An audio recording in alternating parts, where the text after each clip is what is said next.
Everybody remembers their first wave, whether it be in the ocean, their first break in business, or their first big win. I'm David McClymont, a former competitive surfer now turned C-suite executive leading the Palm Beach Symphony into its 48th season, and your host on the Waves of Success podcast. This show is brought to you by IYC Yachts, Chervaux, and Square Grouper. Produced by Indie House Films. Hey everybody, I'm David McClymont, your host of Waves of Success, and I am thrilled to be seated in the Kravis Center for the Performing Arts right here in West Palm Beach with a very special guest, Diane Quinn, who's the CEO for the Kravis Center of the Performing Arts, where she has served in that role since January. Diane, welcome to Waves of Success. Thank you. I didn't realize that my top was going to match the tablecloth here. I don't even know if you're going to be able to see me or not. Oh, that was nice of you to coordinate it. I didn't get the memo. Yeah, exactly. Next time. Well, speaking of performing arts and coordinating shows and everything else, share with our audience how you got here and a little bit about your background with Cirque. You spent about 17 years at Cirque. I did. Right? So yeah. Share with our audience that. Well, like you said, I spent 17 years at Cirque du Soleil, a little circus company out of Montreal, Canada. And it was it's the most amazing organization you can imagine, people are literally in the building, tumbling and twirling and jumping off trapeze and whatnot. And so after doing that balancing act for such a long period of time, it was time to sort of focus on myself a little bit, not travel all over the world. See my husband occasionally, which I thought would be a nice change, and ended up here as the CEO of the Kravis Center, which has been amazing since the 31st of July. 31st of January, pardon me. Congratulations. I'm sure you've been busy, hitting the ground running. Well, you know this much better than I, but coming in sort of mid-season, you sort of feel like you have this marathon to run until the end of the season and to try to compress everything into a small period of time. So I feel like I've been in this building every night for the last, 100 nights. I'm sure. Yeah, but it's been great. Good. It's been great, yeah. So let's go back to Cirque. One of the things that I always love to focus on this show are some of the business principles that allow companies and individuals to be successful. So one of the things that intrigues me the most about Cirque, and I know that you worked your way up through the ranks there, is how you were able to continuously sustain innovation. Right, I think if you look at all of the great companies that have existed, and some of which that rose to very high success, and others that actually dismantled, if you will, how did you and the team continue to sustain innovation? Because I brought the kids to go see La Numba in Orlando, and it was the most amazing thing I've ever seen. To your point about people jumping out of buildings and hitting trampolines, jumping back in the buildings. Exactly. How'd you sustain innovation? I think the main thing is it's about curiosity. That's the first thing. And the second thing is there is a real attention to trying something new and allowing people to fail. And if you don't give people the opportunity to sit in a room together and try to continuously, not even improve necessarily, but to try something different. And not even new, but just different. And the opportunity that Cirque gave to its creators was literally to sit in a room together, whoever the creative team was, and to allow them to build on others' ideas. And so it is really important that you have that communication and that trust together, because you want to be able for someone to go a little further with an idea, even though maybe at first blush it didn't really sound like it was going to work. Let's defy gravity. Well, gravity's pretty hard to defy, but we would allow people to work on that idea, even if it seemed a little crazy. And through the discussion around the table, we were able to defy gravity in a few cases. And if you don't have that curiosity, if you don't build that trust and allow that communication to flourish, I don't think you get good innovation. You might get innovation, but it might not be good innovation. Would you agree that it also relates to culture? Oh, right? Absolutely. Because I think that all of the great companies that you study and that you look at, culture is also what drives innovation, because you brought something up that I think is very interesting, and it's been my experience in leading organizations that culture drives everything. Yeah. So culture drives the innovation, and if you create a culture within your team that allows them to fail forward. So talk a little bit about the culture at Cirque. Well, very strong culture, very heavy feeling, and when I say heavy, I don't mean burdensome, but a very, very strong commitment to the organization. You know, a lot of companies talk about family and trust and being in unison, and that really, I think, describes Cirque in a very specific way. When you join the company, you feel like you're part of something special. You feel like you're part of something unique, and there's a great deal of pride at working for Cirque. And I think all good organizations, you have that family and you have that sense of pride. So when you come into the organization, you first of all understand that creation, which is the creation of new shows, drives the entire business. And so everybody rallies around that. And so once you have that focal point, it, I think, also helps in terms of where the organization is going. Everybody falls into line in terms of that, and it allows you to go, I think, you know, hard, fast, you know, in trying to create something new.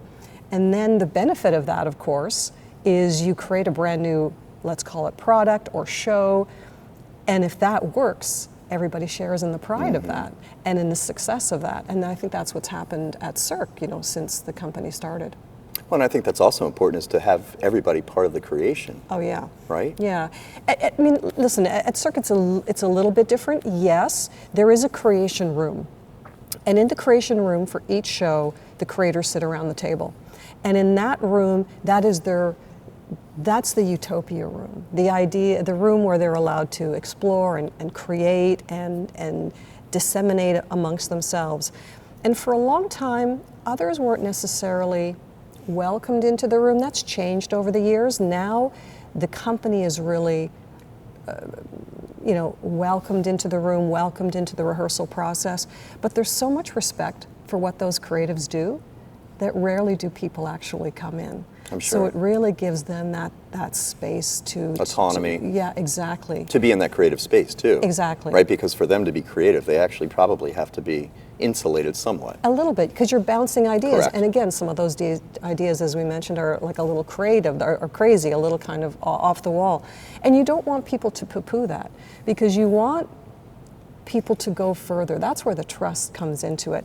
If people allow you to go a little further in the discussion, a little further in the notion of this crazy idea that we're actually going to spend a week working on, then other ideas are going to flourish out of that, because they've trusted you with that first idea. Now they might even trust you with an even crazier idea. Right. And that's what you want. There's equity built. Absolutely. Well, I also think it's important as a leader that you pose questions too, right? So when someone comes to you with a wild idea, to pose the question and say, help me understand why you believe that this will actually be a great idea. There's that, and it's always offering those open-ended questions like you just did. So if somebody comes to you with an idea and you're automatically going to say no and you shut them out, you break down trust. And then you break down people coming to you with other ideas that could be fantastic, but they think, well, she's going to say no, or he's going to say no, and they go, okay, I'm not going to share my idea. And that, I think, just kills innovation right there. I also appreciate you bringing up what I like to call attributes. So I have a Six Sigma from Purdue, and when I went through the certification, part of our project was to study Toyota. Okay. And I found it very fascinating that within Toyota, their culture was that the people that put on the tires weren't tire assembly technicians. No. They were lifesavers. Yep. And when they created that paradigm within that team of people that put on the tires, and then the rest of the team within Toyota understood that the people that put on those tires were lifesavers, then it created a culture within Toyota to where everybody was trying to assist each other regardless of what their job was. And I'm sure that was critical at Cirque, and I'm sure it's critical here at the Kravis Center as well. I think when you're dealing with life safety and people, just general people safety, and I think that would be the case in what you do, in what I do here, you know, at the Kravis Center, then people start to say, I'm more than the person who rips the tickets. I'm actually the person who for the first time might be welcoming somebody who's never seen a live performance before. And that's the way I've even talked to the volunteers. We were having our volunteer night here last month, 450 individuals who volunteer here at the Kravis Center. And I said, one of the things that you have to remind yourself is you might be the first person that welcomes an individual to their seat in any performance facility anywhere in the world. It happens to be here on this night, and you're going to take them to their seat to see a production for the very first time. That's powerful.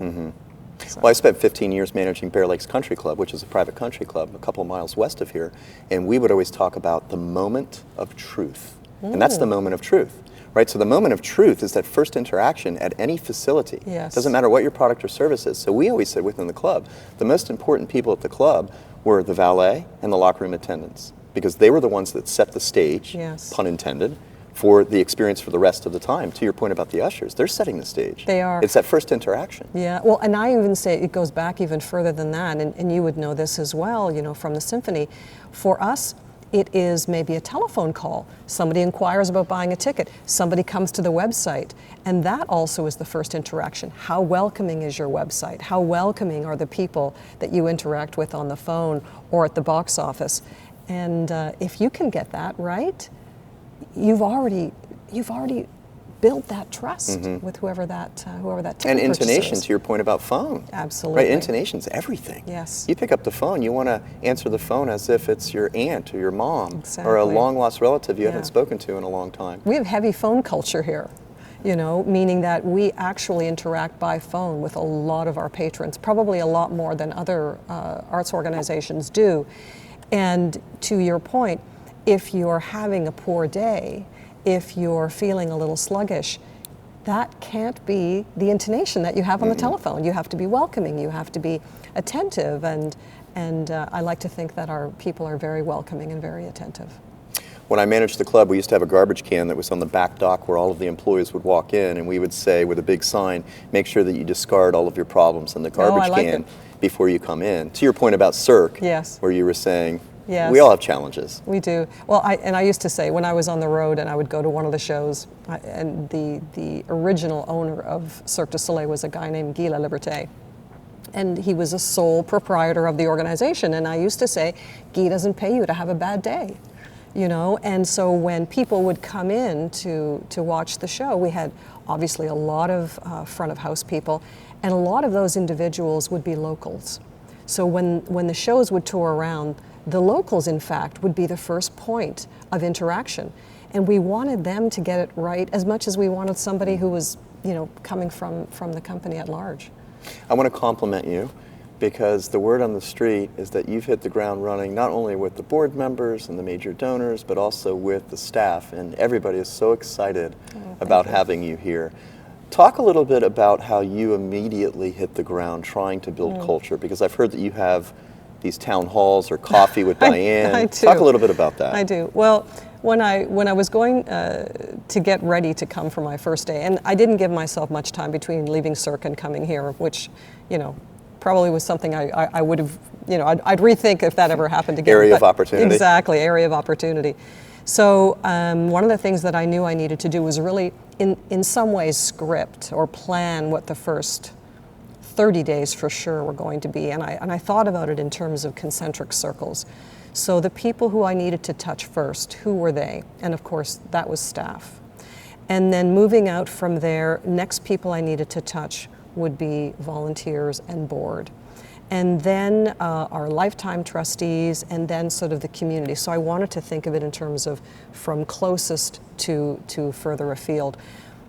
I haven't been 100% successful in meeting all of the people that I hoped that I would, but I do think that I've been able to spend my first 30 and 60 days pretty wisely. And one of the ways that I thought I could meet the staff as quickly as possible, but still have it be meaningful, would be starting these things called Coffee with Quinn. Now, I'm not a coffee drinker, but tea with Quinn.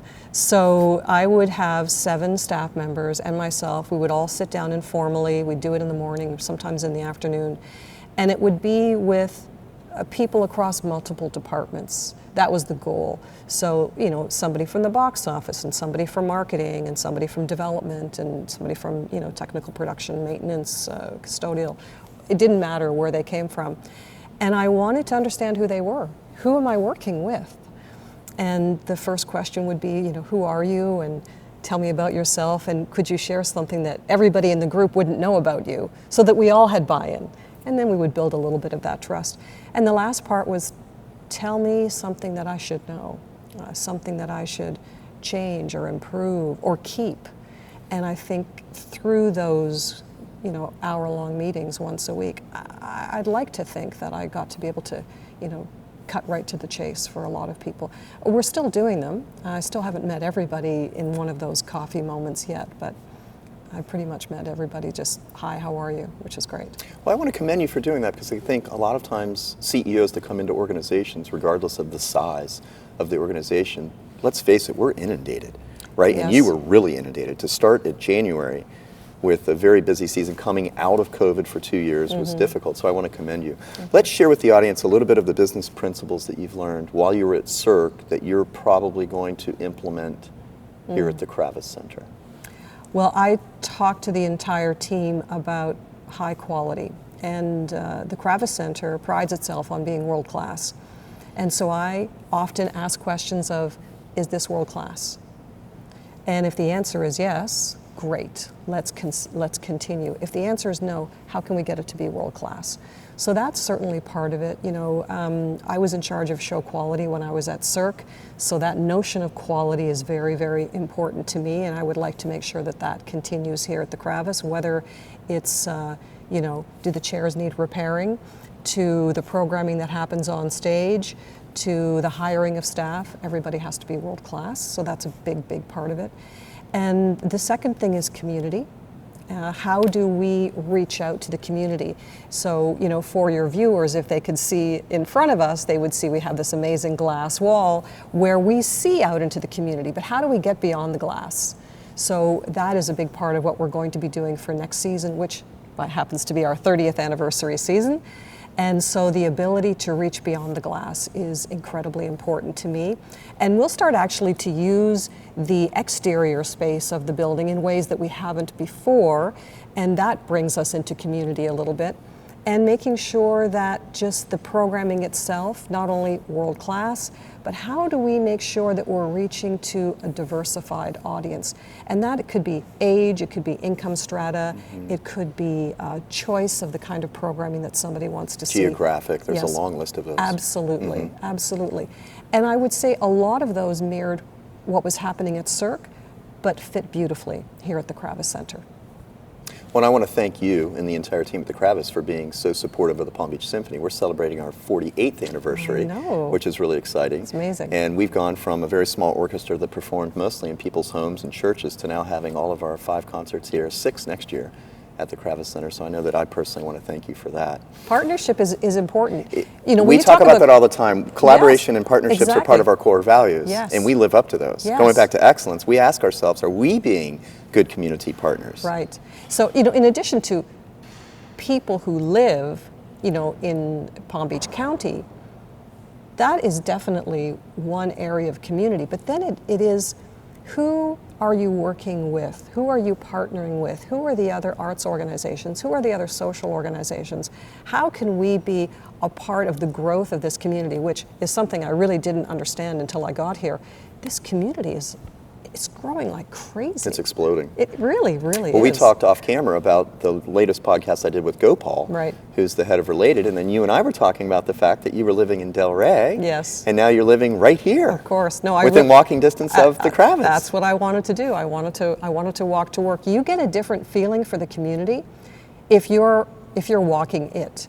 I think you understand where the community is a little bit more when you're on the ground, and I certainly feel that. I feel I have more of a pulse on the city. Listen, I haven't got it all figured out. My God, it's only been a few months, but I just feel I have a better sense of what's happening. What do you like to do to unplug? So I always pose this question to our guests because we lead such busy lives, right? With so many roles, responsibilities, and things to do. We also have to create work-life balance What are some of the things that you like to do to unplug? I'm not good at unplugging. I'll absolutely I love that you admit it. that. No, and it's something that it's on my personal list of to-dos now that I'm not traveling everywhere. So I'm trying to be better at it. I would say the one thing that I am trying to do, just the fact of making the decision to live here, move here, and walk to work is one thing. I love to walk. My husband and I are walking all the time. But my unplug, I like to have a busman's holiday, as they say. I love to see theater. Theater is my go-to happy place. And so, you know, I'll be in New York in a couple of weeks. Will you go to the city? Yeah, absolutely. I just got back last week and watched Strange Loop. Oh, you did? Very, very interesting. It's on my list. Very good. Strange Loop is on my list. So I think nominated for 11 Tonys. Tonys, exactly. Really good. Yeah, so that's that's kind of my way to unplug, is to see art. You know, go to the Norton, be in a quiet place to look at great art is kind of what drives me. It's actually driven my entire career. I've been in the arts my entire career, and I wouldn't know how to live without it. Well, I think that's purpose and passion, and that's something that I talk about on the show all the time. So when I pose that question to the guests and I say, what do you do to create work-life balance, a lot of them say they struggle with it because they love what they do. Yeah, I do. So if you love what you do, then there's your purpose and Yes. there's your passion. Yes. And that's part of the work-life balance, is that you actually love Yeah. working. Yeah. You know, the other thing, just in terms of on my to-do list, and it will be a passion, it is a passion that I've really not been able to embrace. So I'm originally from Toronto, and so my good, deep friends that I've known for, 40 years, 30 years, are from Toronto. And when I was at Cirque and I was living in Montreal, I was on the road probably 2 weeks out of 4. It's very hard to build community when you're not home. And so being able to live here, a big goal of mine is to build community, my personal community. And to be at my age and meet new friends, not the easiest thing in the world to do, but that's really on my to-do list. That's phenomenal. Yeah. What's next for the Kravis Center next year? 2 amazing brochures have gone out. Our regional arts series has gone out, so classical is a big part, as you know, Right. of what we do. So in addition to partnering with the Symphony, we're bringing in some world-class orchestras, the Israel Orchestra, Budapest, Cleveland, several others, but those ones come to mind immediately.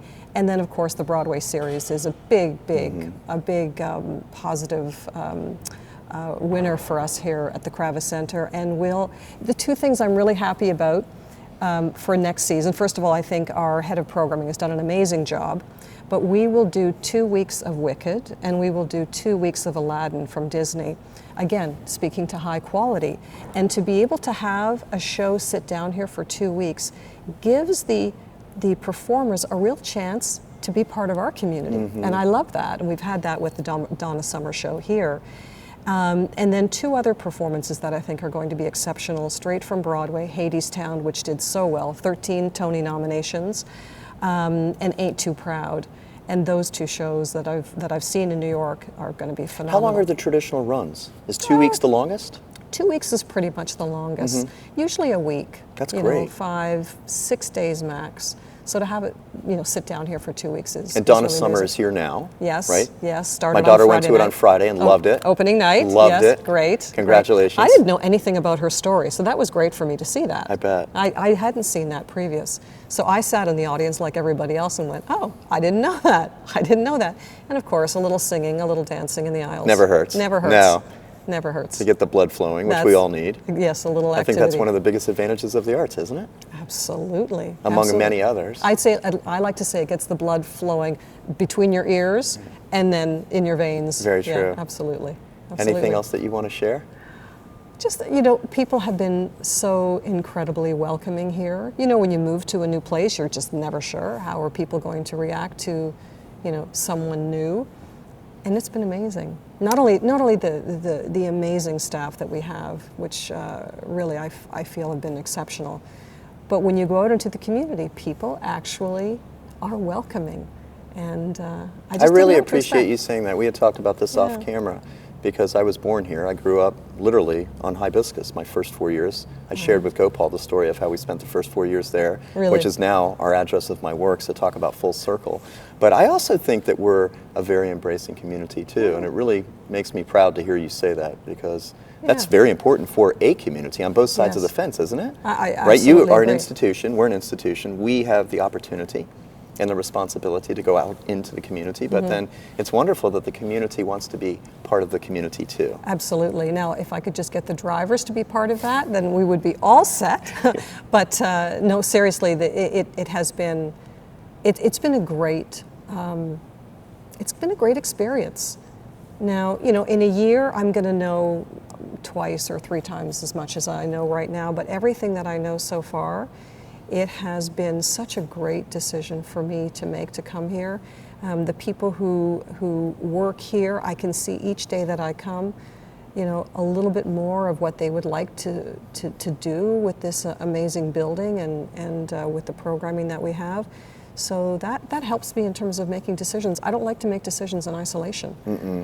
I think that, you know, 5 or 6 or 7 heads are better than one. I agree. Yeah. Well, I always talk about that my hierarchy is that the traditional leadership hierarchy is the traditional triangle, but it's pretty fascinating if you actually invert it. Exactly. And then you allow everybody else to help drive decisions, what happens in terms of culture. Absolutely. And openness, you talked about it early on. I Yes. think that openness in any institution, Diane, is so important, because you have to have people comfortable to come to you as the CEO and say, course. Diane, I have a great idea. Of course. And then you to welcome it and say, talk to me about it. Help and me understand it's why that- it's a great idea. Exactly. And, Right. you know, again, if you keep saying no, they're never going to knock No. on your door again, ever. No, because we're conditioned, right? We're all conditioned. Of We have course. conditional behavior. Yes, of course. So if 21 days to affect change, or 30, or 44, or whatever the Right. magic number is, Right. it's within a month. Yes. You do it enough times, and someone's going to be conditioned to not even Yes, reference to go there. yes. Who are some of your mentors or people that have influenced you, whether it be a family member, a boss? Yeah. I would say the one person who comes to mind immediately whenever I've been asked this question is someone was very, very important in my life and only passed very recently. But my grandmother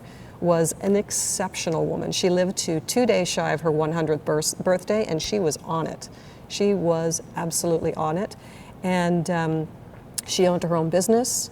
She devoured art, devoured being physically fit, was ice skating and bicycle riding, you know, well into her advanced years. But I think the thing that drove her more than anything else was curiosity. You know, she loved to dance, she loved to cook, and so she was probably my first and biggest mentor. And then from a business standpoint, there was a woman that, in fact, was my boss at Cirque for a few years, Muriel Quentin, and Muriel just showed me what it was like to be an executive at Cirque, where there weren't very many female executives. So, as a woman, you know, being in that, you know, in that C-suite, you look to who's around you in that room for inspiration. And if it happens to be someone who is like-minded, you know, could be gender, maybe it's not gender, but in her case, you know, gender and the way she carried herself, and the way she asked her questions to ultimately get her way was inspirational, and I hope I've taken a little piece of her. I always like to ask that question, because I think what happens is we go through those iterations where we've had great mentors and people that have influenced us, whether it was family or people that we worked with, and then now it becomes our opportunity to do the same. And that's something that I know that excites Yes. me as a leader, and I'm sure it does you too. Yes, and I think sometimes we don't even know we're being mentors. True. I actually said this to a guy that I also worked with at Cirque who's since left the company. And I was having lunch with him one day in the cafeteria, and he was also a master of sarcasm. And so I said to him one day, I said, you realize right this minute, people are watching us because we are mentors for people that we don't even realize that we are, because they've not asked us, they've just adopted us. And I said, did you know that you're one of my mentors? And he was very surprised. And I said, so everything you do, people watch that, and they're going to take what they like, and they're going to push away what they don't.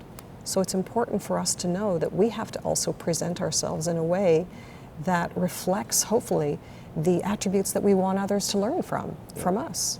Well said. Yeah. My dad used to coach me in baseball, and he always said to me, dress the part, Yes. act the part, be the part. So it speaks to that. As a leader, everybody's Yes. watching us. Yes. And that's where we have such a great opportunity to make an influence, not only on the Yes. organization, but the team that we have the pleasure of working with. I was telling you earlier, that's why if I had a bad day at Cirque, I used to drive to the office, and when I had a bad day, I would keep it all in, and then I would get in the car, I would go to the first set of traffic lights, and I would just sort of scream it out in my car. It's like, okay, now I'm good, and I can go home. I feel better. Yeah, now I feel better. Release the valve. Exactly. Which we all have to do too. Exactly. Exactly. Diane Quinn, I want to thank you so much for being my guest on Waves of Success. I want to thank you for everything you've done to continue to steer this great organization that we have the pleasure of having here in West Palm Beach. And I look forward to continuing our relationship. And if I can do anything to help you along the way, please let me know. Thank you, David, and thanks for having me today. My pleasure. Thank you so much, everybody, for joining us on today's episode of Waves of Success with our special guest, Diane Quinn, Chief Executive Officer at the Kravis Center for the Performing Arts. For more information on the Kravis Center, please feel free to visit their website at kravis.org. And until next time, make sure you catch your wave. If you've enjoyed this episode of Waves of Success, don't forget to like, follow, subscribe, and share. We'd like to thank our sponsors, IYC Yachts, Chervaux, and Square Grouper, and the production team at Indie House Films.